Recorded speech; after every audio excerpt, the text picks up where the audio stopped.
Bienvenidos a un nuevo episodio de Spaniard Performance y hoy por primera vez desde hace bastante tiempo volvemos a traer un invitado. En este caso tenemos aquí a Carlos Alix. Carlos es entrenador, ha competido en culturismo natural y también ahora mismo ya es doctor de ciencias del deporte.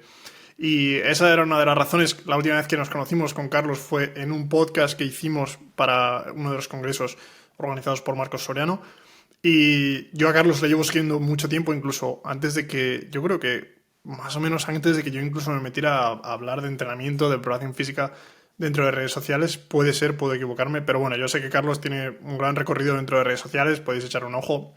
En Instagram sube un montón de información, pero bueno, sobre todo sus conocimientos acerca de fisiología del ejercicio son una de las cosas por las cuales le he traído aquí, sobre todo desde unas lentes diferentes, desde unas lentes más enfocadas desde el fitness, y además es una de las cosas que el fitness y la preparación física en deportistas en muchos casos como que no se han llevado bien. Pero una de las cosas que yo siempre trato de decir dentro del podcast, dentro de redes sociales, dentro de YouTube, es que la fisiología humana es fisiología humana, hagas absolutamente lo que hagas.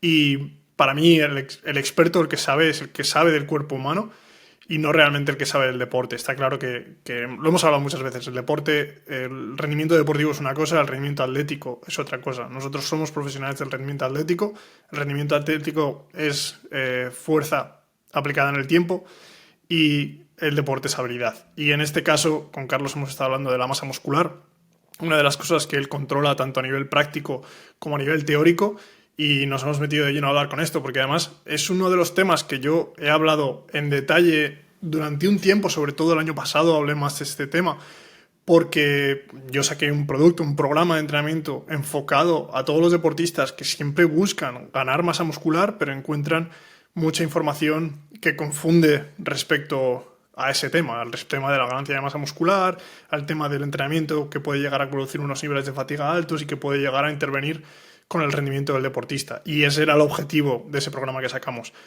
Pero bueno, en este podcast, Carlos, nos hemos metido un poco más de lleno a hablar de la ciencia detrás de la ganancia de masa muscular y de cómo puede tener impacto dentro del rendimiento, sobre todo en deportes de equipo, en deportes en los cuales la velocidad es el primer componente, o por lo menos la fuerza aplicada en cortos periodos de tiempo muy rápidos, en el cual el ratio de generación de fuerzas es la parte que más nos interesa. Cómo puede llegar a impactar, cómo realizar este propio entrenamiento para todos aquellos que sois deportistas o entrenadores.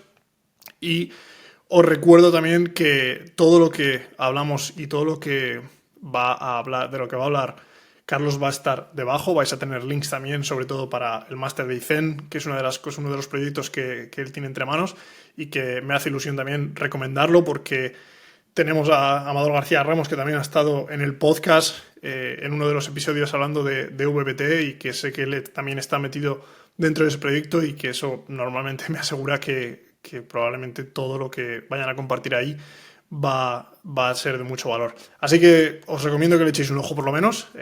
Carlos va a hablar más de ello y nos metemos directamente dentro del episodio. Estás escuchando el podcast de Spaniard Performance, dedicado a conocer todos los aspectos del rendimiento físico y mental. Soy Rodrigo Alvira, y si quieres llevar tus conocimientos y tu rendimiento a su máxima expresión, este es tu podcast. Bueno, Carlos, bienvenido al podcast de Spaniard Performance, y coméntanos un poco quién eres, coméntanos tu experiencia y tu formación. Muchas gracias. Para mí un placer estar aquí. Bueno, ya hemos estado hablando un rato antes de empezar a grabar.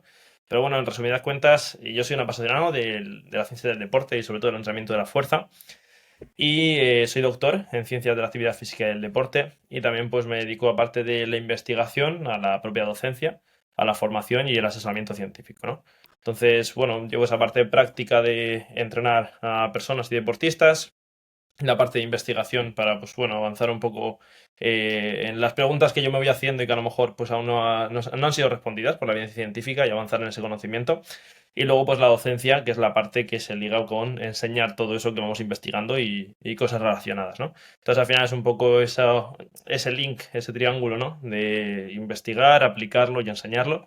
Y es un poco a lo que me dedico, así en resumidas cuentas. Y también divulgar por Instagram, que es algo que la verdad lo tengo como algo un poco secundario, ¿no? Como un complemento a, pero intento sacar hueco, ¿no? Para de vez en cuando pues, divulgar por ahí.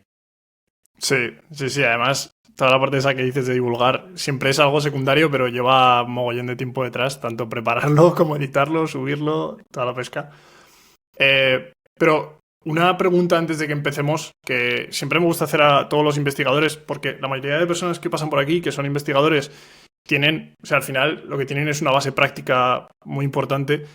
Y una de las cosas que yo siempre que pregunto y de lo que hablamos es de cómo lleva toda esa parte práctica a la parte teórica, en el sentido en el que a ti lo que te gusta realmente al principio es la práctica y es lo que te hace entrar dentro del mundillo y después te gusta investigar por qué lo que tú estás haciendo funciona o cómo está funcionando realmente. Eh, ¿Cómo ves tú esa parte respecto a qué consideras más importante o qué es lo que te da realmente ideas a ti, qué le da ideas a la ciencia y cómo quizá en algunos casos la gente se obsesiona, la gente que no está dentro de la ciencia, con el entrenamiento científico y después te das cuenta de que realmente el entrenamiento tiene que ser lo que conocemos como experiencia y después ajustándolo con lo que la ciencia nos va diciendo, ¿no?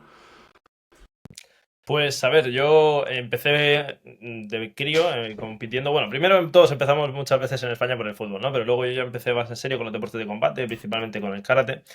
Y a partir de pues, los 13 14 años, yo veía pues, que los que eran más grandes que yo me ganaban.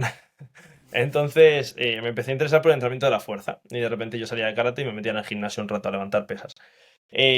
Poco a poco iban pasando los años, yo a medida que iba creciendo pues también me iba haciendo más grande, pero pues se notaba esa hipertrofia muscular derivada del entrenamiento de la fuerza, en karate rendía mucho mejor y bueno pues al final me enamoré por el entrenamiento de la fuerza, por la hipertrofia, nunca he dejado los deportes de combate de lado, ya sea uno u otro siempre he practicado algo, pero a partir de ahí yo recuerdo en los descansos entre series, en un gimnasio mío tradicional de artes marciales donde teníamos pues, press de banca y bueno, algunas cosillas más, ¿no?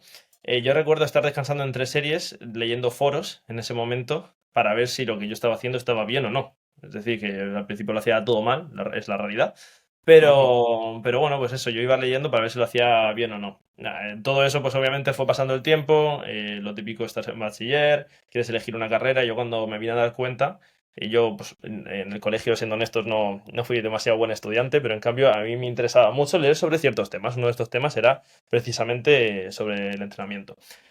Y obviamente, pues elegí la carrera de ciencia del deporte, que ahí cambió todo. Es decir, pasé de sacar cinco pelados todo el rato para y recuperar en junio, a sacar casi dos tercios de las asignaturas con matrícula de honor.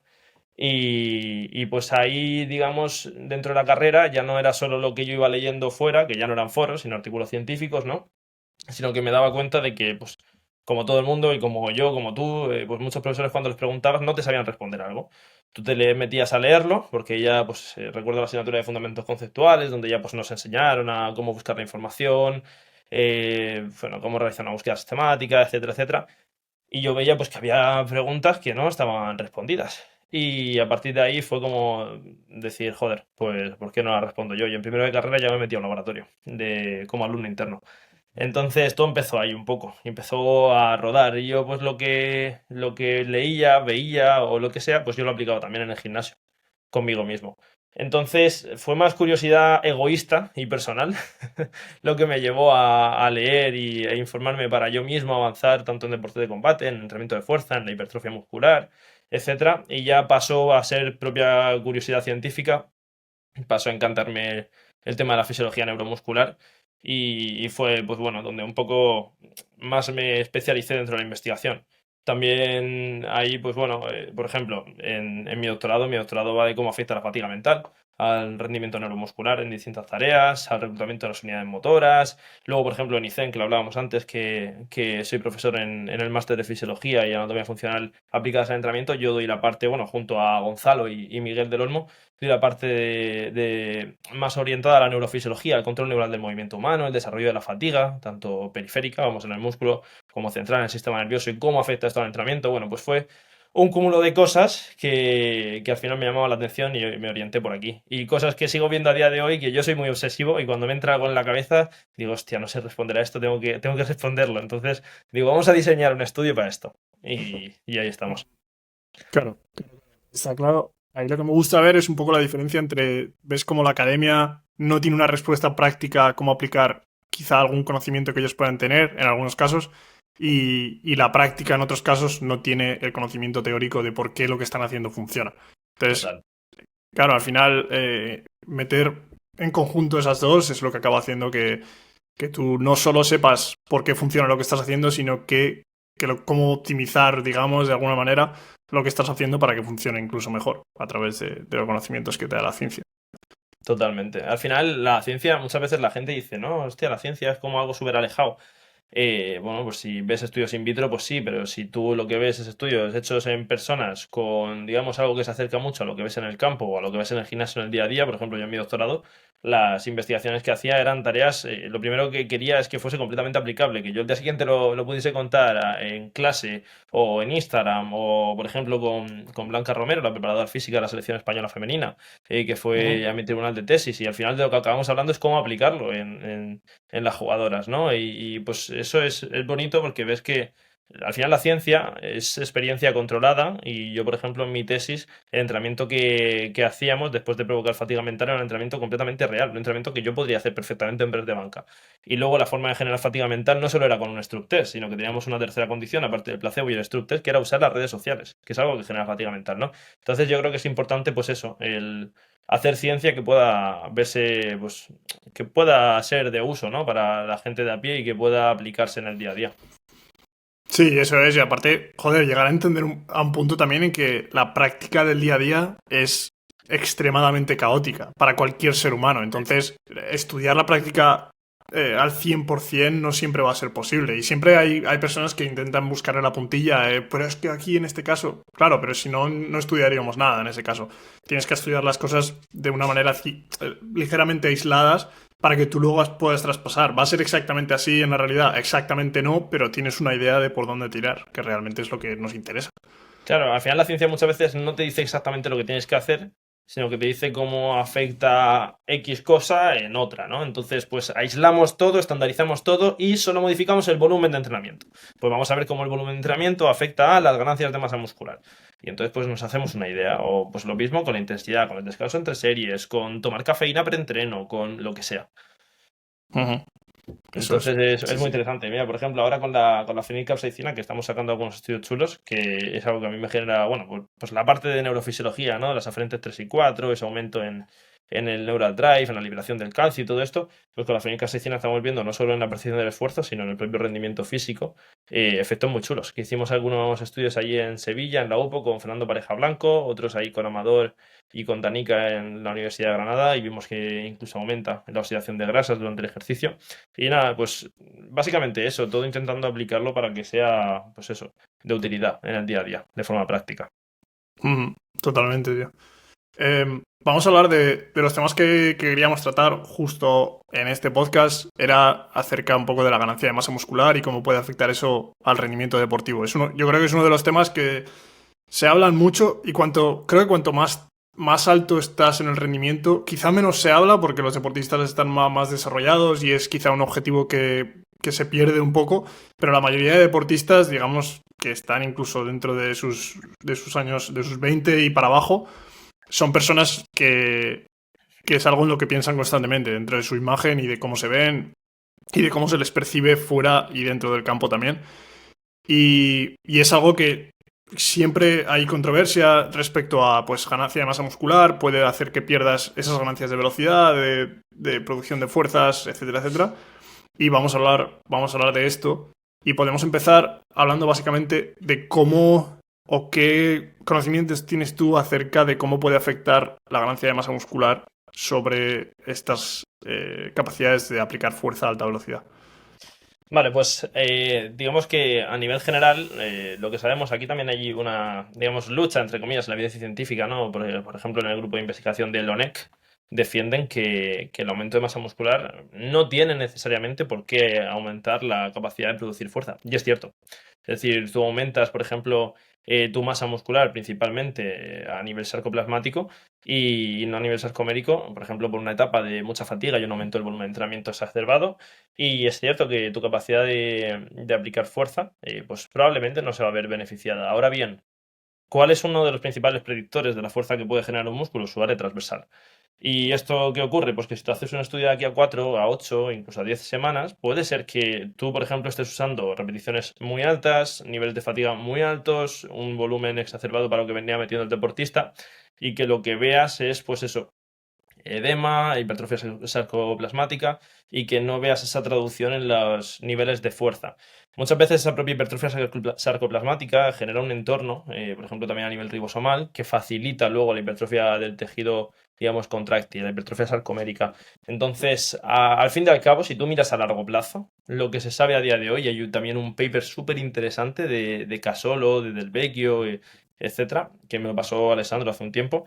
Bueno, pero básicamente si tú miras a largo plazo, un aumento de masa muscular aumenta la capacidad que tiene de generar fuerza ese músculo. Es decir, un músculo más grande, con una mayor área transversal, es un músculo generalmente más fuerte, a no ser que se dé uno de estos casos excepcionales que he dicho, como pueden ser pues ese aumento rápido en pocas semanas por edema, hipertrofia sarcoplasmática, etcétera. Entonces, si un músculo aumenta su tamaño, y principalmente proveniente de tejido contráctil, es un músculo con mayor capacidad de generar fuerza. Ahora bien, sabemos por los papers, por ejemplo, de Alessandro Del Vecchio, que es un compañero bueno, un gran científico con el que tuve el placer de hacer mi estancia en el doctorado, pues lo que vemos es que, digamos, tus acciones musculares son tan rápidas como lo son tus neuronas motoras y el patrón neural con el cual estamos reclutando a dichas fibras, pues va a ser el responsable de esa velocidad y de esa potencia dentro de la capacidad de generar fuerza que ya tiene el músculo. Entonces, ¿qué nos quiere decir esto? Bueno, pues primero también tenemos que tener en cuenta que las fibras musculares se adaptan a cómo las neuronas motoras las recluta. Entonces, si queremos ser más potentes, generar mucha fuerza en poco tiempo y queremos ser más veloces, pues no va a tener mucho sentido trabajar con, digamos, unos niveles de fatiga y una pérdida de velocidad y un tempo lento en las repeticiones.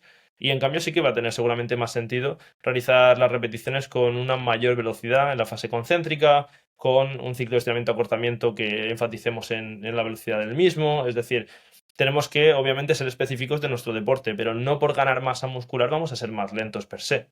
Es decir, está claro que si pasamos de pesar 70 kilos a pesar 100 kilos, vamos a ser más lentos por el aumento de la propia masa corporal, porque pesamos más. Pero si tú ante un mismo peso, reduces un poquito la grasa y dejas algo más de espacio a esa masa muscular, por ejemplo, en deportes donde haya un límite de peso, lo que vas a ver es que esa persona es más fuerte, más rápida, más potente y pues además, pues como hablábamos también a nivel físico, probablemente se va a ver mejor por esa mejor composición corporal. Así que a mí toda la vida me han dicho cuando hacía karate, ¿no? A mí me lo decían, que no hiciese pesas cuando salía de la sala de artes marciales, ¿no? Porque me iba a volver más lento, pues bueno, que iba a empeorar el rendimiento en mi deporte. Yo lo único que veía es que cada vez mejoraba más. Entonces, con ese entrenamiento de la fuerza. Entonces, bien hecho, el propio entrenamiento de la fuerza y en estos casos, viendo la hipertrofia más como una consecuencia o un medio, no como un fin, nunca en estos casos, no solo no nos va a restar, sino que nos va a sumar. Sí, sí, totalmente. Entonces, claro, es que ahí de lo que acabas sacando un poco la idea es que todos estos efectos negativos que se pueden observar del entrenamiento de hipertrofia es, primero, por la fatiga que se produce. En muchos casos que estudiándolo a corto plazo, por supuesto que vas a observar un empeoramiento de todos esos valores de velocidad. Y después, como comentabas tú, ese tipo de hipertrofia que nosotros estamos consiguiendo y el tipo de adaptaciones a las que nosotros acostumbramos a nuestro sistema nervioso central, es que si tú constantemente acostumbras a tu cuerpo a unas contracciones lentas, tu cuerpo se va a acostumbrar a contraerse de manera lentamente, en vez de... Pero otra de las cosas, como dices tú, es que tú, por ejemplo, empezabas a entrenar cuando estabas haciendo artes marciales. Tus artes marciales no hacían más que mejorar, porque probablemente tú lo que hacías, como lo que hacen la mayoría de deportistas, que aunque estén trabajando 1 hora en el gimnasio al día, están entrenando 1 o 2 horas a karate o al deporte que estén practicando. Por lo tanto, al final, el input que reciben todas esas... todo nuestro sistema, al fin y al cabo, es un input de contracción rápida. Y es verdad que sí que puede llegar a luchar, ¿no? Pero realmente lo que importa es la mayor cantidad de input que nosotros le estemos dando al sistema, que no solo el tipo de entrenamiento que hagamos en el gimnasio. Totalmente. Y que bien planteado, es decir, no tiene sentido que, por ejemplo, si tú lo que quieres es aumentar tu velocidad, no tiene sentido que entrenes tal y como entrenaría un culturista, con altísimos niveles de fatiga, llegando siempre al fallo, con técnicas avanzadas como las drop sets. No tendría sentido. Que en algún momento puntual puedas usarlo, pues eso ya es otra cosa, pero no tendría sentido generalmente hacerlo. Pero bien hecho, perfectamente puede ser no solo compatible, sino potenciar el deporte que estés haciendo y ese aumento de la masa muscular, aunque muchas veces se vea como negativo, es positivo. Es más, justo hablaba con Marcos Soriano y bueno, y lo hablábamos, me acuerdo ya cuando hicimos en tu podcast pues Ujú. aquella charla a todos, ¿no? Sí. Y justamente ellos lo que vieron de la diferencia principal con los jugadores del Real Madrid, del primer equipo y del segundo equipo, era la masa muscular. Y bueno, que la masa muscular también está asociada, más masa muscular, a mayor altura de salto, es decir, otros parámetros, ¿no? Pero es que es así. Es decir, dentro de la ciencia del deporte yo creo que hay cierto, no sé cómo decirlo, como que pues a lo mejor el mundo de la hipertrofia hasta hace poquito no estaba demasiado bien visto, pero porque al final pues se basaban puramente en lo que hace un culturista, ¿no? Cuando hablaban de Ujú. hipertrofia, pero es que esa hipertrofia muscular se puede conseguir de distintas maneras y el objetivo dentro de un deporte no es maximizarla, pero si tú, por ejemplo, coges, pues como hablábamos antes también, a Ilia Topuria, ¿no? Que ahora está compitiendo y va a competir por el ser campeón del mundo en la UFC. Si tú ves su composición corporal, está muy optimizada para ese límite de peso, es decir, tiene muy poquita grasa y mucha masa muscular, porque al final le conviene, ¿no? Entonces, Ujú. pues es lo que hay, es decir, más masa muscular, más capacidad de producir fuerza, y si el sistema nervioso está bien entrenado para aprovechar esa capacidad de producir fuerza en poco tiempo, eso va a pasar. Claro, eso es que al final el problema del concepto es que la gente piensa en hipertrofia y piensa en culturismo. En vez de pensar que hipertrofia al final, el culturismo busca maximizar esa hipertrofia, pero eso no quiere decir que la hipertrofia en sí sea mala. Es como pensar que si nosotros realizamos algún tipo de trabajo de velocidad para un jugador de baloncesto, por ejemplo, o un jugador de vóley, eso no quiere decir que yo esté intentando que ese jugador de vóley corra los 100 metros como Usain Bolt. Al final, Usain Bolt maximiza la velocidad, el culturista maximiza la hipertrofia, pero los deportes de equipo normalmente no son más que una mezcla de todas esas capacidades y encontrar, buscar o optimizar un poco cada una de ellas para que el rendimiento, digamos, del propio deporte sea el mejor posible. Y para ello Total. hay que modificar el tipo de entrenamiento que se realiza. No hay que hacer exactamente lo que hace el culturista y lo que hace el velocista, sino que hay que encontrar la mezcla de esos dos mundos que nos meteremos un poco en un segundo a hablar de eso, pero quería preguntarte una cosa sobre el tema de muchas veces cuando entrenamos deportistas una de las cosas que se habla es trabajamos el tren inferior de X manera, en las cuales buscamos ganancias de fuerza, velocidad, etcétera, etcétera, pero podemos meter bastante más trabajo de hipertrofia pura y dura, digamos, estilo culturismo, dentro del tren superior, simplemente para esas ganancias de masa muscular. Esto es algo que, como al final, esto va a ser algo que afecte a nivel neural, puede ser algo que afecte trabajar el tren superior de esa manera a las capacidades del tren inferior. Hasta donde yo sé realmente no. Es decir, realmente si el tren inferior, imagínate que lo estás enfocando más a esa ganancia de velocidad, potencia, vamos, generar fuerza en poco tiempo, y el tren superior, digamos que haces un entrenamiento culturista con mucha fatiga y, digamos, pues metiendo, pues eso, volúmenes más altos y, digamos, hipertrofia pura y dura para maximizarla. Lo que te puede afectar es en que generes tanta fatiga que al final a nivel sistémico y a nivel de fatiga no local te afecte luego al entrenamiento de pierna, ¿no? O a tu propio deporte. Pero si tú eres capaz de recuperar bien esa fatiga que le has metido al tren superior, que además se recupera antes que si se la metieses al tren inferior, y no te excedes en eso, no va a haber problema. Es decir, sí que, por ejemplo, se da ese efecto cruzado, ¿no? De un miembro a otro cuando estás lesionado y además la fatiga es ciertamente importante para que esto pase, pero no te va a pasar que tú de repente estás entrenando altas repeticiones, imagínate el tren superior, ya bajas el tren inferior y uno se va a adaptar a otro. Ujú. Simplemente con que te recuperes bien de la fatiga, puedes trabajarlo de forma distinta. Eso es. Eh, Hablando un poco de otro tema relacionado con esto, acerca de, al final decimos lo que has dicho básicamente, mayor músculo, mayor capacidad de producción de fuerzas, normalmente. Esto a nivel de lesiones, ¿cómo puede llegar a afectar la cantidad de masa muscular que un deportista lleva encima y su riesgo de lesión? Vale, pues te voy a ser completamente honesto. No es un tema que yo domine a tope, ni mucho menos. En su momento sí que leí sobre ello, pero por pura curiosidad, de forma también egoísta, ¿no? Para aplicarlo. Por lo que leí a nivel de la propia articulación, a nivel articular, pues cuando tienes más masa muscular está más protegida y al final esa mayor producción de fuerza también, pues digamos, se asocia de forma inversa al riesgo de lesión. En cambio, cuando generamos una hipertrofia muscular importante, nuestra masa corporal, es decir, lo que pesamos, pues aumenta, ¿no? Pesamos más. Y esto también se asocia a un mayor riesgo de lesión. Sobre todo en mujeres también hay correlación positiva entre esa masa corporal y no solo eso, sino los niveles de grasa y el riesgo de lesión. En hombres simplemente la propia masa corporal ya se asocia. Entonces, claro, aquí tenemos una parte positiva que es que tenemos más masa muscular, digamos, que genere soporte en las articulaciones y digamos que, entre comillas, pues se lleve carga o en caso de un impacto en un deporte en el que lo haya, pues pueda proteger la articulación, pero por otra parte tenemos ese aumento de la masa corporal que puede aumentar nuestro riesgo de lesión. Entonces, claro, no sé hasta qué punto, es decir, dentro de probablemente, como decíamos, un mismo límite de peso, es decir, mi yo de 90 kilos con menos grasa y más masa muscular probablemente se lesione menos, pero si me quedo con la misma grasa y aumento mi masa muscular y me meto en 95 kilos, ya no lo sé. Entonces es algo que tendría que repasar bien la evidencia para contestarte con precisión.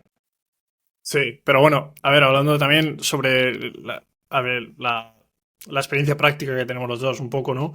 Es verdad que basándonos en la evidencia quizá no es algo que podamos tratar, pero realmente si lo que hemos hablado antes, ¿no? Si tú llevas una mayor masa muscular, cantidad de masa muscular, ayuda a producir más fuerzas, la propia producción de fuerzas, y es algo que hemos hablado antes en otros podcasts y tal, hemos dicho que tú eres capaz de producir más fuerzas, que eso es lo que va a producir es que seas más rápido, que saltes más alto, que caigas desde alturas más altas, que tengas que decelerar mayores velocidades, lo que va a exponerte quizá a un mayor riesgo de lesión, pero a la vez toda esa masa muscular que tú llevas encima, esa producción de fuerzas que te ayuda a producirlas, te ayuda a producirlas en procesos de deceleración, de aterrizaje, etcétera, etcétera. Entonces, es como una combinación, digamos, perfecta en la cual aumenta el riesgo, pero a la vez aumenta la capacidad protectiva que tenemos.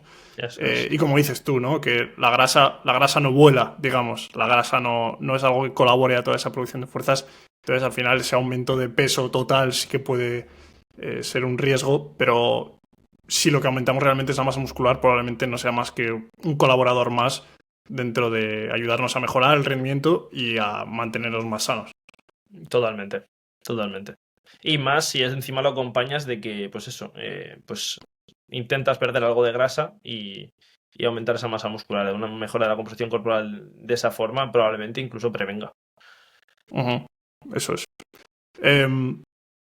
Vamos a hablar bueno, vamos a hablar rápidamente, y esto también va a ser casi anecdótico más que otra cosa, pero otra de las partes que me parece muy importante acerca de la masa muscular que lleva un deportista encima y de su aspecto físico, tanto en deportistas masculinos como femeninos, que muchas veces quizá cuando hablamos de estos temas se nos olvida mencionar el deporte femenino. No porque lo tengamos que mencionar, sino porque en muchos casos hablamos de masa muscular y siempre pensamos en hombres o en chicos, cuando eso no siempre es así, cuando muchas deportistas lo que buscan también es optimizar su figura, su manera de verse, etcétera, etcétera. ¿Y cómo puede llegar a afectar realmente esta ganancia de masa muscular o qué opinión tienes tú acerca de cómo afecta esto digamos, a la salud mental o digamos, al rendimiento mental, que luego esto va a afectar al rendimiento físico en sí? Vale, esto como digo es mi pura opinión. Aquí no me baso en ningún artículo que haya leído.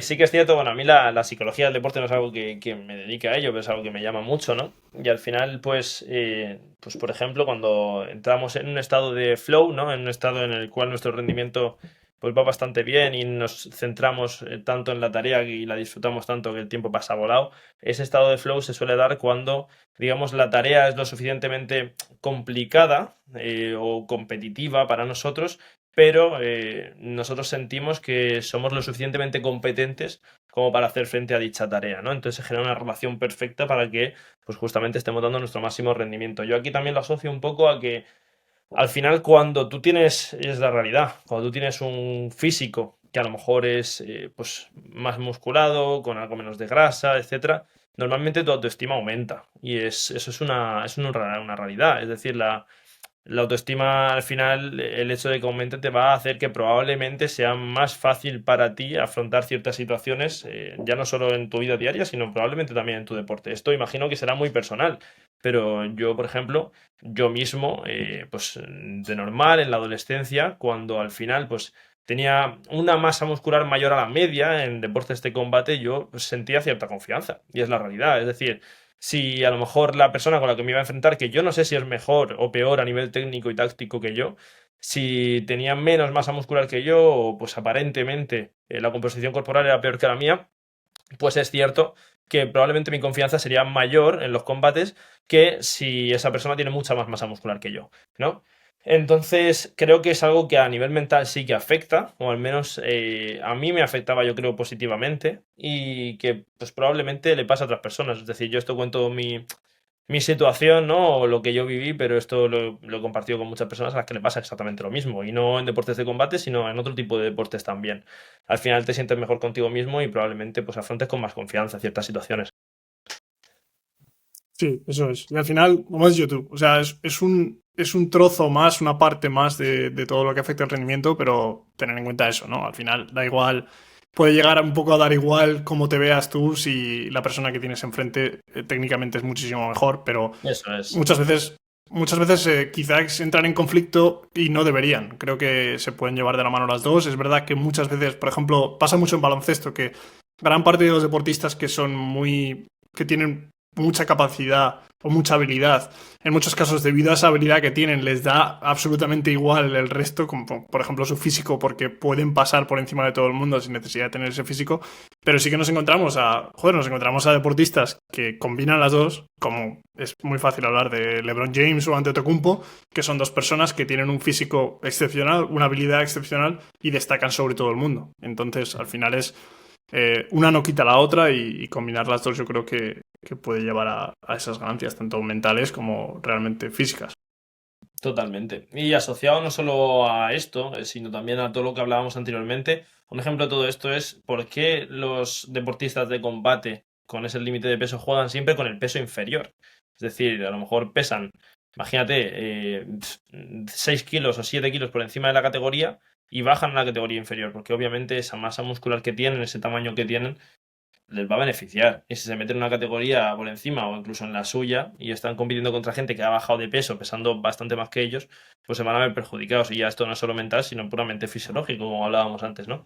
Entonces, tanto a nivel mental como físico, digamos, yo sí que creo que la masa muscular juega un papel importante. Obviamente, depende del deporte, depende de la propia situación, pero juega un papel importante en la gran mayoría de casos. eh, Respecto a... Has hablado al principio, cuando hemos estado hablando del tema principal, de los tipos de hipertrofia, distinguiendo entre la hipertrofia sarcoplasmética y la hipertrofia sarcomérica. Para todas las personas que no conozcan qué es esto, qué tipos de hipertrofia hay, si es que hay más que estos y qué características tienen. Vale, aquí hay algo interesante que, por ejemplo, Cody Haun y colaboradores ya definieron, creo que en un paper que sacaron en el año 2019, y es que muchas veces cuando se habla de hipertrofia se dice, no, pero hipertrofia a nivel miofibrilar, es decir, hipertrofia de tejido contráctil, sarcomérico. No, no, no, hipertrofia, un aumento de la masa muscular es un aumento de la masa muscular. Es decir, si tu músculo pasa de esto a esto, tu músculo ha hipertrofiado, sea por tejido contráctil o no lo sea. Entonces, dentro de esto, pues puede entrar tejido conectivo, puede entrar a nivel ribosomal, puede entrar miosina, actina, es decir, puedes tener filamentos de, pues, digamos, de todo tipo, ¿no? Entonces, normalmente lo que se divide es, pues, por la parte más sarcoplasmática, digamos, lo que hace de soporte y nutre a la propia célula, al miocito, y, por ejemplo, donde se contienen los ribosomas que dan lugar a la propia producción de proteínas.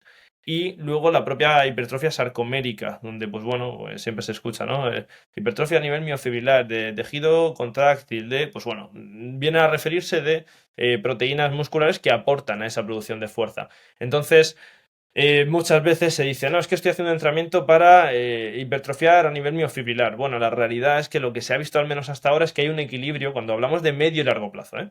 Hay un equilibrio pues bastante importante en el sentido de que pues mi brazo mide ahora mismo 44 centímetros o mañana, bueno, mañana no, dentro de X años 47, realmente el porcentaje de proteínas miofibrilares y, digamos el porcentaje de hipertrofia sarcoménica y sarcoplasmática que voy a tener, pues bueno, ese porcentaje va a tener una relación muy similar a nivel relativo.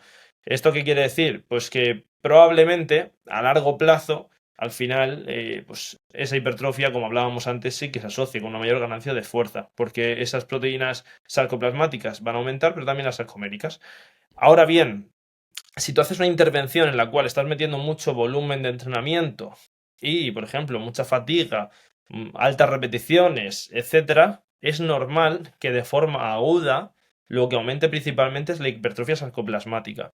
Pero esto no quiere decir que dentro de 5 meses no esta tendencia vaya a seguir igual. No, es probablemente en 5 meses haya bajado ese ratio o ese aumento de la hipertrofia sarcoplasmática y aumente en mayor medida la sarcomérica, ¿no? Entonces es un poco, pues, algo que se debe seguir investigando porque no está muy claro. Sí que se saben, pues eso, los ítems, ¿no? O clics que he hecho de mayor volumen, mayor fatiga, mayor pérdida de velocidad, mayor número de repeticiones. Todo eso sabe que al menos en pocas semanas sí te lleva a una mayor hipertrofia sarcoplasmática, pero no se sabe qué pasa, por ejemplo, en 7 meses. Entonces, lo que al menos se ve a día de hoy es que más o menos ese equilibrio, al menos a largo plazo, parece mantenerse. Igualmente lo que hablábamos al principio, si a ti lo que te interesa es generar una hipertrofia que aporte a tu propio deporte, pues no tiene mucho sentido que a lo mejor trabajes a 30 repeticiones. O que utilices volúmenes de entrenamiento de un culturista. O que utilices todas las series al fallo. Es decir, que al final, haciéndolo con cabeza, pues se puede tener hipertrofia y aportar al rendimiento en tu deporte. Y ese es el tema un poco final en el que me quería meter, que queda bastante claro la diferencia entre estas dos y queda bastante claro que al final una de las cosas que yo creo que pasa en todos los aspectos que hablamos del deporte, siempre intentamos controlar al 100% todo lo que está sucediendo. Ah, no, yo quiero este tipo de hipertrofia, o yo quiero este tipo de ganancias, cuando realmente las ganancias suceden y el orden en el que suceden esas ganancias está muy lejos de nuestro control porque realmente nosotros no tenemos tanto control como el que nosotros pensamos sobre todas estas cosas. Claro.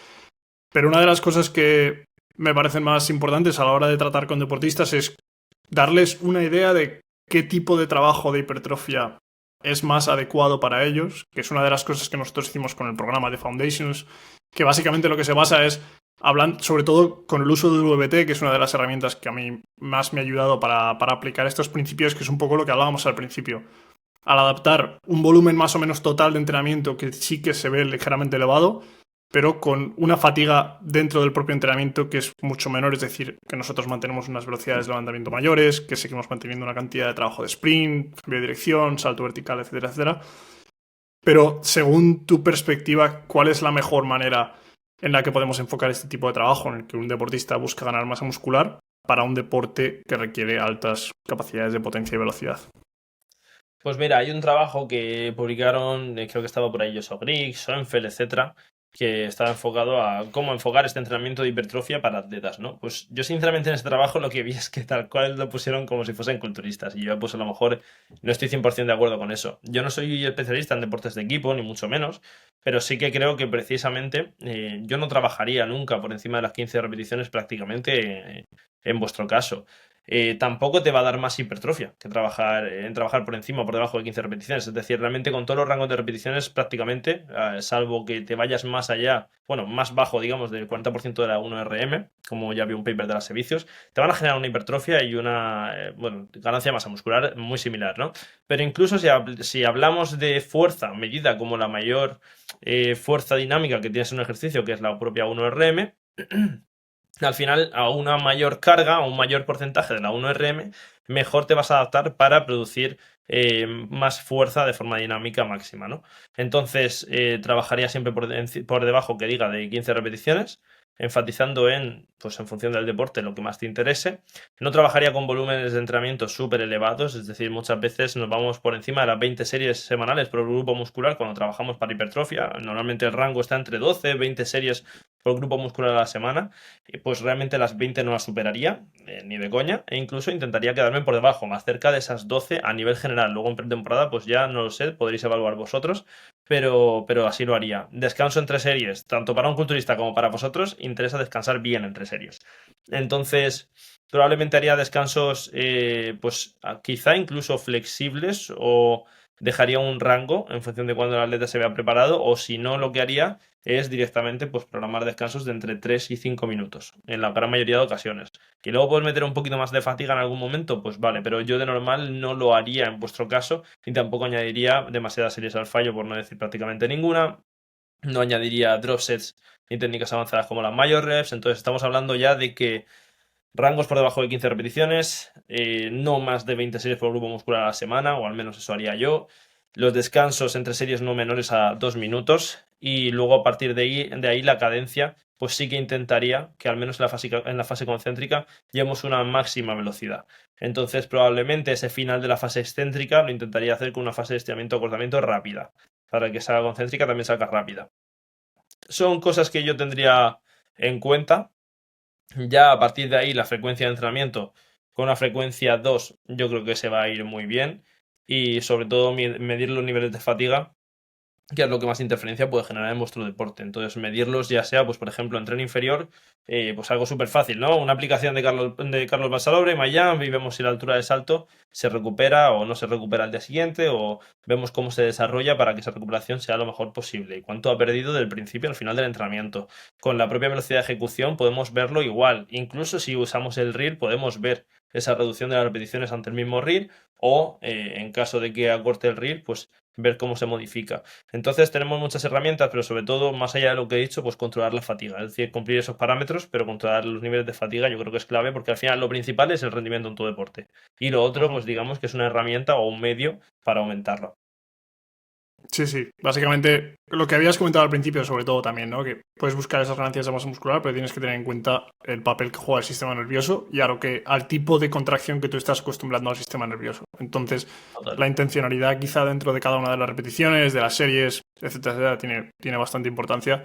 Y por dar un último toque, había un paper que no me acuerdo quién lo publicó, pero bueno, se ha citado muchas veces, pero es un paper en el que básicamente comparan un 4x10 con un 8x5, básicamente, en el que alternan, cambian, era un 4x10 o un 10x4, un cambio así similar en el cual un grupo hacía 4 series de 10 repeticiones y otro grupo hacía 10 series de 4 repeticiones, en el cual pues luego observaban que el grupo que hacía menos repeticiones por cada una de las series observaba mayores ganancias de fuerza, mayores ganancias de velocidad, cambio de dirección, etcétera, etcétera. Que básicamente pone en contraste en pocas palabras lo que acabamos de hablar nosotros. Total.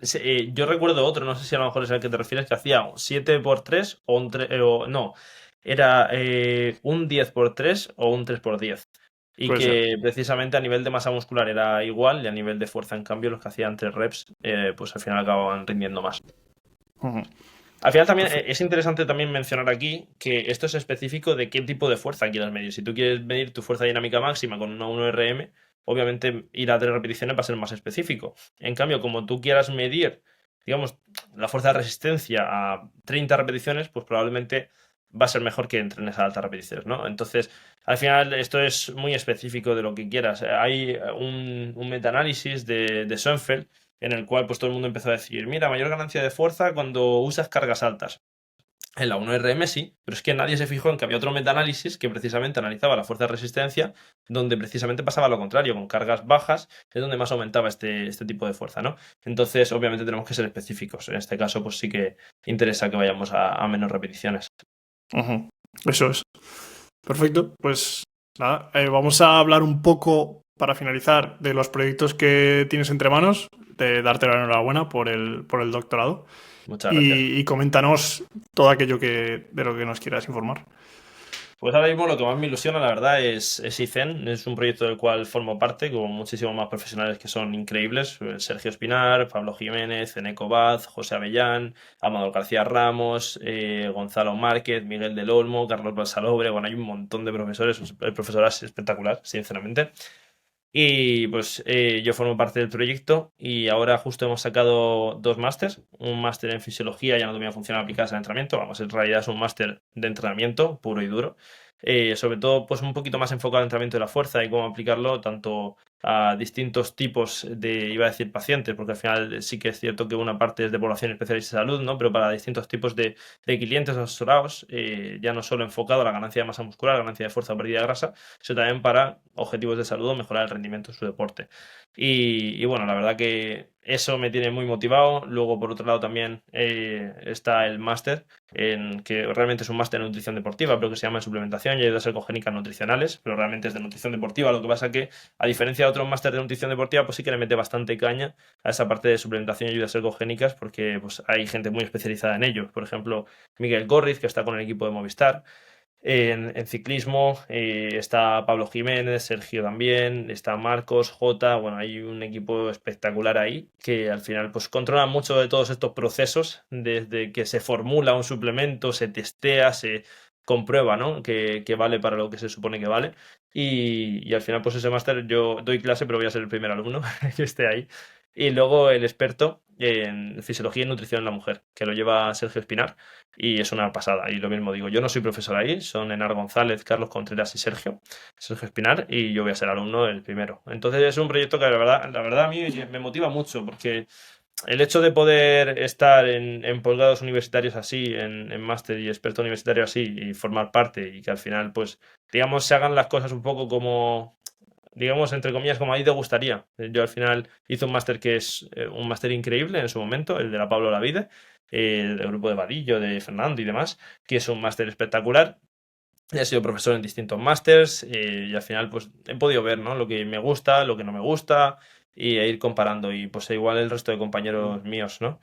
Y creo que entre todos hemos conseguido hacer algo que está muy guay. Entonces creo que son formaciones que al menos yo me siento muy orgulloso de ellas. Y al menos yo estoy intentando darlo todo en mis clases y viendo a mis compañeros y aprendiendo de ellos. Entonces es ahora mismo de verdad lo que más me motiva. Luego, bueno, como sabes que hemos hablado antes, asesoro en temas de fisiología del ejercicio a Lex Pro Nutrition, a esta empresa de suplementación que pues en el sector ya se conoce bastante porque la verdad que a nivel de calidad pues es increíble. Es decir, yo pocas veces he contado esta historia, pero yo en su día tuve bastantes ofertas, sinceramente, de empresas de suplementación y yo nunca había colaborado con ninguna empresa. Es que no quiero decir nombres, ¿no? Pero típicas low cost y demás, yo nunca había colaborado con ninguna empresa y hubo un momento que me llegaron 3 empresas, que además las 3 hacían las cosas bien. Y yo aún así era un poco reticente a colaborar con una empresa de suplementación. Y la Express fue la única que me dijo, ven aquí. Y además no era la que más pagaba ni de coña. Luego, pues, porque al final no estaban tampoco... Estaba en un momento que ya era una empresa importante, pero que pues había otras empresas más grandes, ¿no? Me dijeron, ven aquí y mira cómo hacemos las cosas. No solo a mí, sino también a Pablo Jiménez, etcétera. Y todo lo que le pedías a nivel de fichas técnicas, de enséñame esto en el laboratorio, enséñame lo otro, era increíblemente pues transparente. Entonces, Ujú. si la calidad era, veías que literalmente, pues eso, al igual que otras empresas a lo mejor priorizarían sacarle más margen de beneficio, ellos priorizaban sacar más calidad. Y para mí no he visto a nadie que trabaje mejor. Entonces, son un poco las dos líneas principales, ¿no? El tema de la investigación, que ya hemos hablado mucho y por eso pues no lo repito, porque al final es lo que más empleo tiempo en proyectos de investigación. Y luego la docencia y asesoramiento a empresas, donde pues Life Pro Nutrition es la primera, digamos, la más importante. Ujú. Perfecto, pues todo eso estará en la descripción, tanto en los podcasts como en el canal de YouTube, o sea que le podéis echar un ojo en cuanto terminéis el podcast. Y muchas gracias por estar aquí, Carlos. Muchas gracias a ti por invitarme.